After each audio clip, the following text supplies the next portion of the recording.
think that's one of the things that they learn, and I think you'll see a different result when we go to Nebraska. I think you'll see us coming out hopefully on the winning end because of what we've learned this past weekend. In the Fullerton game, it seemed like everybody had a tough time making shots. Was it just one of those games, or were you taking different shots? Just what was going on there? No, we've been having some games where we've been struggling to shoot. Same thing happened to us at San Jose. Mm-hmm. We struggled to shoot, make some shots, especially going down the stretch of the game. Same thing happened at Irvine. Going down the stretch of the game, we missed some shots, some easy layups. We missed some free throws. We missed some wide open threes, and it's on us to be able to knock those shots down if we really want to be a really good team. And so we've been talking about our shooting slumps and what we need to do as a team to get better and try to get ourselves in easier positions to create more shot opportunities, easier shot opportunities for players. And so that's something that I've done as myself, starting off with me and trying to create some better opportunities for players. And as a staff, we've done some things that hopefully we'll be able to fix that part of the game where we can start making some of those shots, especially down the stretch. Do you think that's more physical or more mental? Mental. Physical part of it is, we're in great shape. Our players, they can run all day long. When it comes to shooting the basketball, it's mental.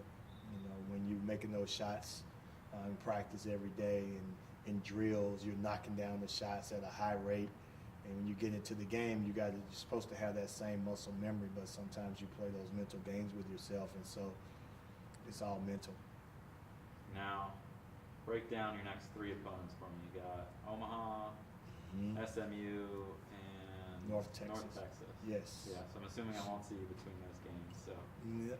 Yeah, you will. You will see us right after we get back from Omaha. We'll have a nice 10-day break. Oh, right.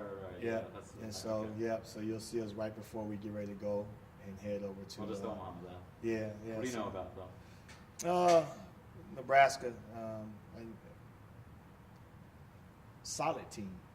Play hard. They play well as a team. They don't have like one or two people that stand out. I think their highest point average is like 9 points, something like that a game. And, I think I got this stat. Yeah, I think it's 9. Yeah, their highest score is 9.7, and so almost 10 points a game. So they're a solid team. They're not a team that has, like I said, that one individual that's going to stand out and just do something spectacular and stuff like that. So, but strong defensively, very, very strong defensively. They don't give up a lot of points, but they're a solid team. And we have to go in there, and we're up for. We're gonna have a challenge on our hands, and so going to a cold weather state. Hopefully, the gym is warm and cozy, so we can be able to perform to the best of our abilities. But no matter where we go, we got to be ready to play. And last week, you brought up Alexis being a kind of no-nonsense, tough love kind of leader. I mean, how have you seen her? Like, has that developed over her time here? Oh, or was that something she had first day on campus? Well, she was always a tough girl, but as far as the leadership part, it had to develop. So it takes a lot of work to be a leader. It takes when I say a lot of work, it just doesn't mean you're working hard on the floor.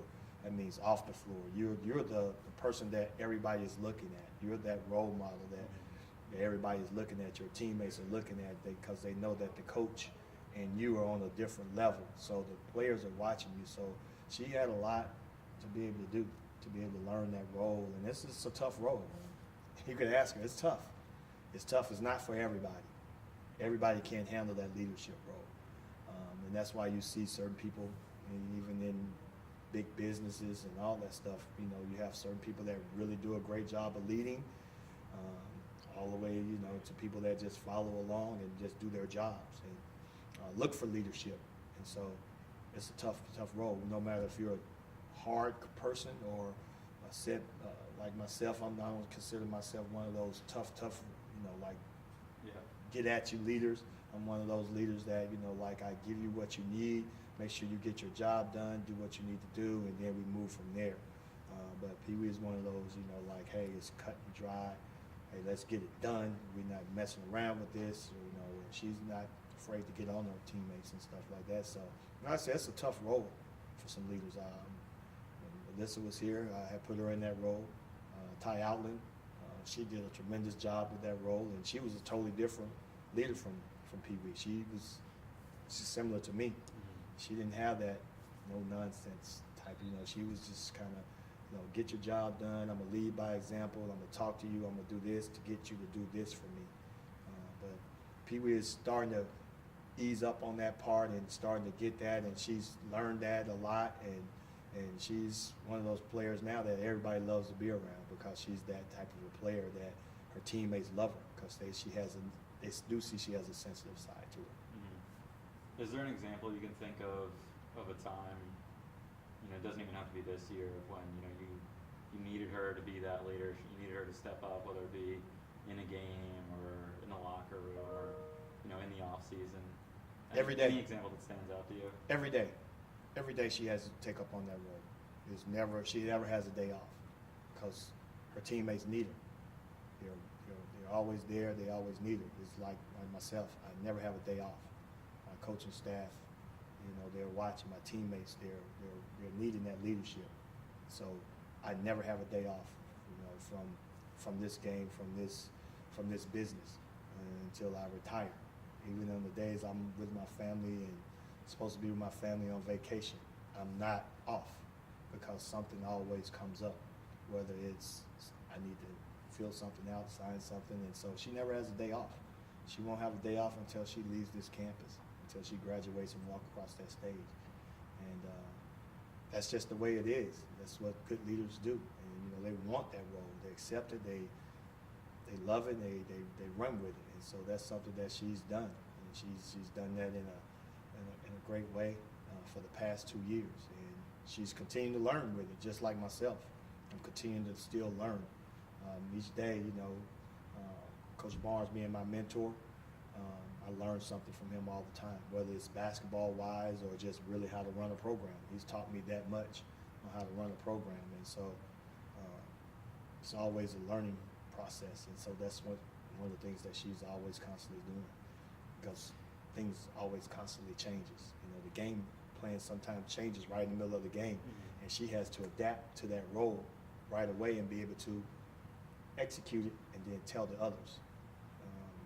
Some things change on our schedule where she might have to take that role and say, hey, okay, well, we're not doing this today. Now we're doing this over here today. We have to go to study hall over here. We might have this community service project that's happening over here, and I need you guys to come with me. And so she has that way about, you know, doing that, her way of communicating with them through text or phone call or whatever.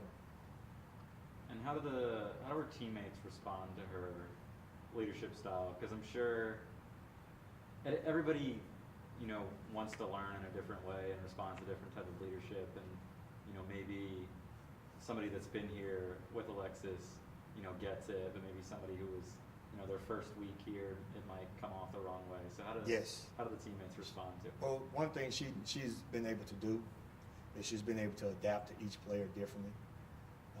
And that's something a good leader does. Mm-hmm. You can't can't come at you in the same way that I come at Alyssa, because she doesn't accept it or she doesn't gravitate to that very well.